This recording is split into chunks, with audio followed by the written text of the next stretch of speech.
ஹிந்து தர்ம வித்யாபீடம் சமய வகுப்பு உயர்நிலை 2ஆம் தாள் ஸ்ரீமத் பகவத்கீதை பாட்டும் பொருளும் அத்தியாயம் 15 புருஷோத்தம யோகம்.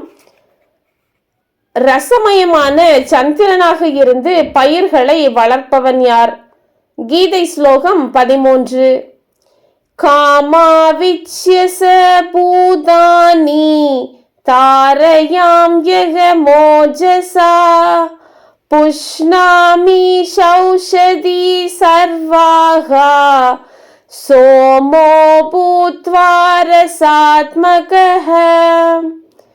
காமாவிச்யச பூதானி தாரயாம் யக மோஜசா புஷ்ணாமி ஷௌஷதி சர்வாஹா சோமோ பூத்வா ரசாத்மகஹ. நான் என் சக்தியினால் பூமிக்குள் புகுந்து உயிர்களை தாங்குகிறேன். ரசமயமான சந்திரனாக இருந்து கொண்டு எல்லா பயிர்களையும் வளர்க்கிறேன். ஹரி ஓம் தத்சத்.